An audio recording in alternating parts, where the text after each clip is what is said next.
আসসালামু আলাইকুম রহমতুল্লাহি ওয়া বারাকাতুহু। ভিউয়ার্স, এখন যে ভিডিওটি আপনাদেরকে দেখাতে যাচ্ছি সেটি হচ্ছে আপনার ইন্ডিয়ান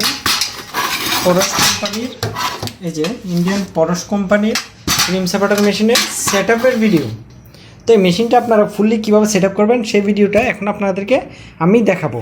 তো ভিউয়ার্স, আমরা কার্টুন থেকে এই অ্যাক্সেসরিজগুলো আমরা পেয়েছি। এখানে সবগুলো এসএসের, এখানে যেগুলো আছে সবগুলো এসএসের। আর এটা হচ্ছে আপনার এই যে মোটর, এটা মোটর। আর এখানে এই যে সুইচ দেওয়া আছে, এই যে এটা হচ্ছে সুইচ, মোটরের অন অফ সুইচ, ঠিক আছে। আর এই যে হিন্দুস্তান লেখা। যাই হোক ভিউয়ার্স, আমরা এখন এই মেশিনটির ফুললি সেট আপ কীভাবে করতে হয় সেটা আমরা এখন দেখব। তো ভিউয়ার্স দেখুন,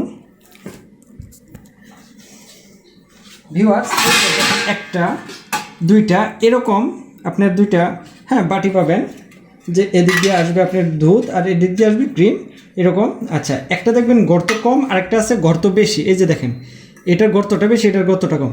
যেটার গর্তটা বেশি সেটা আমরা প্রথমে এই যে এই জায়গাটা আমরা সেট করব।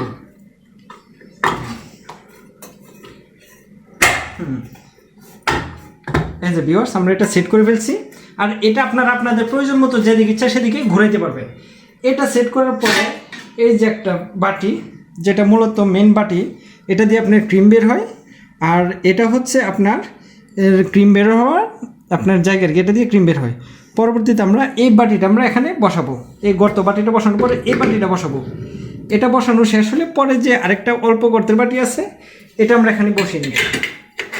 তো ভিউয়ার্স, এটা বসানোর পরে আমরা দেখব যে এই যে হাতে ঘুরিয়ে এই সাইডেটা এটা লাগে কিনা। যখন আমাদের না লাগবে তখন মনে করেন অ্যাকুরেট আমরা সেটা শেষ হয়ে গেছে। এটার পরে দেখেন আরেকটা বাটি আছে, এরকম একটা পাইপ সিস্টেম। আর এদিকে গর্ত, যে পাইপটা এটা থাকবে এটার উপরে, মানে এটা 4 নম্বরে এটা বসাবো আমরা।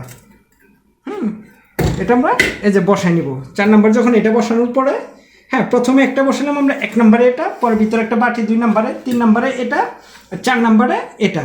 এটা বসানোর পরে 5 নম্বরে বসাবো আমরা এটা। এই যে এই বাটিটা থাকবে এই 5 নম্বরে। এটা বসানোর পরে এই যে বোলটা, এই বোলটা হবে সবার শেষে 6 নম্বরে। তো ভিউয়ার্স, এই বোলটা এই যে সরাসরি এখানে আমরা বসাই দিব। এই যে বসাই দেওয়ার পরে আমরা কি করব, এখানে একটা দেখেন, এটা হচ্ছে ফ্লো বাড়ানো কমানোর। এই যে গর্তটা, এটা যখন আপনার এ পাশে মিলবে তখন আপনার দুধ নিচে পড়বে। এই যে ভিউয়ার্স দেখেন, এখানে গর্তের সাথে গর্তে মিলে গেছে, তাই দুধ পড়বে। আর যখন আমরা বামে দিয়ে রাখবো তখন অফ, দুধ পড়বে না। আমরা বামে দিলে দুধ পড়বে না। আর দুধ দেওয়ার পরে আমরা এটা ডানে ঘুরিয়ে দিব। ডানে যখন ঘুরিয়ে দিব তখন আমাদের দুধ পড়বে। আর ভিউয়ার্স, আমরা মনে রাখবো এই মেশিনটি স্টার্ট করার 3 থেকে 4 মিনিট পরে আমরা দুধের ফ্লোটা অন করব। তো আমরা প্রথমে অফ করে রাখবো। তো ভিউয়ার্স, এখন আমরা মোটরে চালিয়ে দেখব।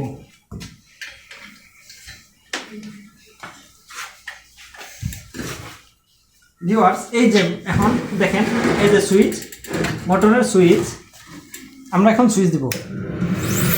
এই যে ভিতরে ভিউয়ার্স মোটর ঘুরতেছে, বাড়ি ঘুরতেছে। এরকম স্টার্ট হওয়ার 4 মিনিট পরে আমরা হয় দুধ ঢালবো, না হয় দুধের ফ্লোটা আমরা ছাড়বো। তো ভিউয়ার্স, এই যে 4 মিনিট পরে মেশিন চলতে থাকবে 4 মিনিট।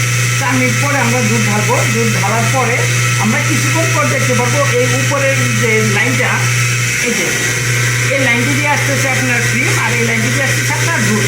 আমরা অন্যান্য ভিডিওতে অনেক ভিডিওতে আমরা সেটি দেখিয়েছি। আজকে যেটা দেখালাম এটা হচ্ছে শুধুমাত্র আপনার মেশিনটার সেট আপের ভিডিও, যে কীভাবে আপনার মেশিন সেট আপ করবেন। তো ভিউয়ার্স, মেশিন সেট আপের সম্পূর্ণ কাজ একটুটুকুই। তো ভিউয়ার্স, আমরা দেখালাম কীভাবে ইন্ডিয়ান পরশ কোম্পানি 60 লিটারের মেশিনটি সেট আপ করতে হয়। ভিউয়ার্স, এই যে ইন্ডিয়ান লেখা, ইন্ডিয়ান পরশ কোম্পানি। যাই হোক ভিউয়ার্স, যখন আমরা মেশিন চালু হবে 4 মিনিট পরে দুধ দিলে আমরা দুধ থেকে ক্রিম এবং দুধ পেতে পারবো। আর এই দুধ থেকে ক্রিম তৈরি হওয়ার পরে ক্রিম থেকে আমরা সরাসরি ঘি তৈরি করতে পারবো জাল দিলে। বাকি যে দুধ থাকবে ওই দুধ থেকে আপনার লাচ্ছি, লাবান, টক দই, মিষ্টি দই এবং মিষ্টি ছানা সহ সব কিছুই তৈরি করা যায়। আর আরেকটা কথা হচ্ছে ফ্যাট ফ্রি দুধটা খাওয়া খুবই উপকারী। তো ভিউয়ার্স, তো আমি এখানে থেকে বিদায় নিচ্ছি। ভালো থাকবেন, সুস্থ থাকবেন। আসসালামু আলাইকুম ওয়া রাহমাতুল্লাহি ওয়া বারাকাতুহু।